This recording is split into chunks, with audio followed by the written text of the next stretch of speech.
Hi friends, Hindi recorded channel में आप सभी का स्वागत है। दोस्तों, जब रंगमंच पर कोई भी एक घटना का मंचन एक ही अंक में होता है तो उसे एकांकी कहा जाता है। दोस्तों, अपने पिछले अध्याय में हम एकांकी की परिभाषा और एकांकी के प्रमुख तत्वों पर चर्चा कर चुके हैं। आज के अध्याय में हम उत्सर्ग एकांकी के दो गद्यांशों की सप्रसंग व्याख्या पर चर्चा करेंगे। तो चलिए दोस्तों, शुरू करते हैं अपना आज का अध्याय और जानते हैं उत्सर्ग एकांकी के गद्यांशों की व्याख्या। उत्सर्ग एकांकी के लेखक हैं राम कुमार वर्मा। दोस्तों, सबसे पहले मैं अपना गद्यांश पढ़ूंगी, उसके बाद हम उसका संदर्भ जानेंगे, फिर हम उसकी व्याख्या जानेंगे। आज का पहला गद्यांश है। तुमने कभी स्त्री के हृदय की था ली कि वह प्रेम करते समय समुद्र से भी अधिक गहरी और गंभीर हो जाती है और निराशा होने पर आग की लपट से भी अधिक भयानक, जिसकी एक एक चिंगारी से सारा जीवन जल जल कर बुझता है, जिससे उसे बार बार जलना पड़े, जैसे हृदय के पास निकलता हुआ एक फोड़ा हो जो हृदय की धड़कन से दर्द करे। दोस्तों, जो अभी मैंने पंक्तियां पढ़ी, यह सुप्रसिद्ध एकांकीकार डॉक्टर राम कुमार वर्मा द्वारा रचित उत्सर्ग एकांकी से अवतरित है। अब हम दोस्तों इसकी व्याख्या के विषय में जान लेते हैं।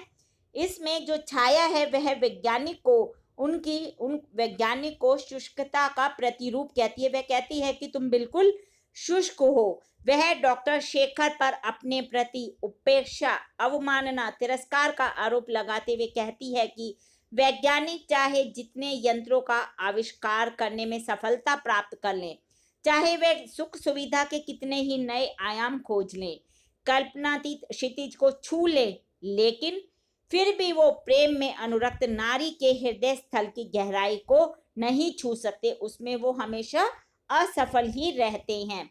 फिर वो कहती है कि डॉक्टर शेखर, तुम चाहे कितने महान वैज्ञानिक क्यों ना बन जाओ, लेकिन नारी हृदय के मर्म को समझने की शक्ति तो तुम में कभी नहीं आने वाली। प्रेम करने वाली नारी के हृदय में कितना असीम प्रेम भरा है, तुम इसे कभी नहीं जान सकते हो। इस तथ्य को भली भांति समझ लो कि समुद्र में जितना जल है और जितनी अधिक उसकी गहराई होती है, उतना ही अधिक गहरा और असीम प्यार जो नारी के मन में अपने प्रियतम के प्रति होता है। यह इसमें छाया डॉक्टर शेखर, जो कि एक महान वैज्ञानिक है, उनको ये बात कह रही है, क्योंकि वो उसकी हमेशा उपेक्षा करते रहते हैं।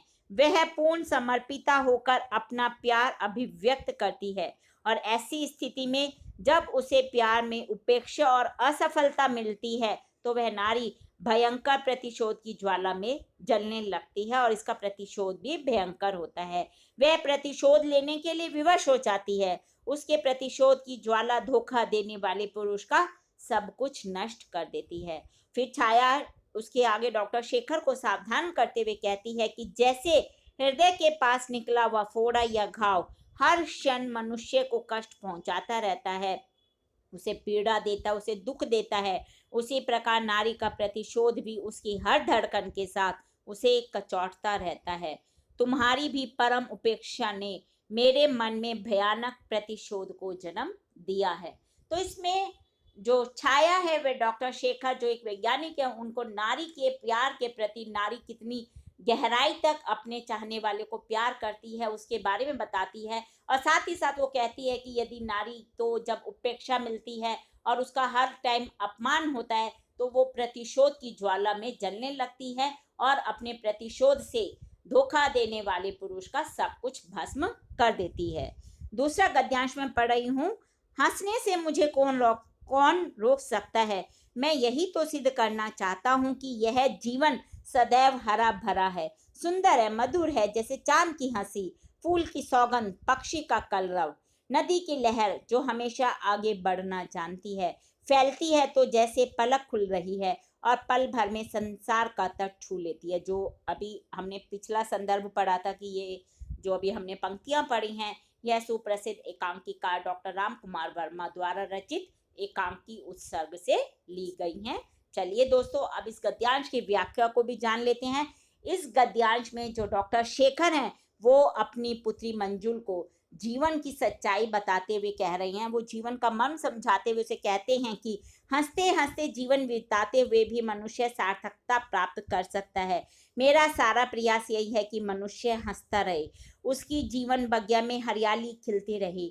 आज जीवन में हरियाली की आवश्यकता है, क्योंकि परिस्थितियों की कड़वाहट और मृत्यु के भय ने मनुष्य को आतंकित कर दिया है।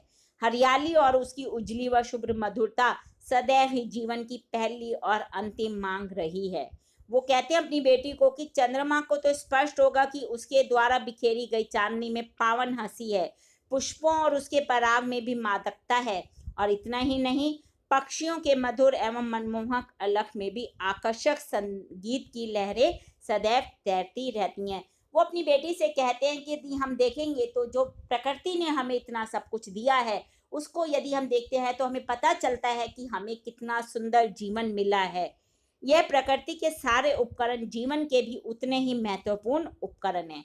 इसके बाद शेखर कहते हैं कि सरिता के ऊपर, नदी के ऊपर तैरती लहरें जिस प्रकार हंसते हंसते उसके किनारे को स्पर्श कर लेती हैं, उसका आलिंगन कर लेती हैं, वैसे ही मनुष्य को भी हंसते हुए जीवन के विविध किनारों को आलिंगन कर लेना चाहिए। वो कर भी लेता है। यानी कि कहने का तात्पर्य है इसमें शेखर का, जो वैज्ञानिक है डॉक्टर शेखर, कि हंसना ही जीवन का मूल मंत्र है। यानी कि जो इंसान जितना ज़्यादा खुश रहेगा, उसकी ज़िंदगी उसके लिए उतनी ही अच्छी होगी। प्रकृति ने हमें बहुत दिया है, यदि हम देखेंगे तो बहुत, ये जो हमें जीवन मिला है, मानव जीवन, यह बहुत ही सुंदर है, बहुत ही अच्छा जीवन है। और यही बातें डॉक्टर शेखर अपनी बेटी मंजुला को समझाते हुए, जीवन का मर्म समझाते हुए बता रही हैं। तो दोस्तों, ये हमने एकांकी उत्सर्ग एकांकी के 2 गद्यांशों की व्याख्या पर चर्चा की। हिंदी भाषा के और भी प्रमुख विषयों पर हम आगे के अध्याय में समय समय पर इसी प्रकार चर्चा करते रहेंगे। लेकिन दोस्तों, उसको सुनने के लिए आपको मेरे इस चैनल को लाइक और सब्सक्राइब करना होगा। धन्यवाद दोस्तों, आपका दिन शुभ हो।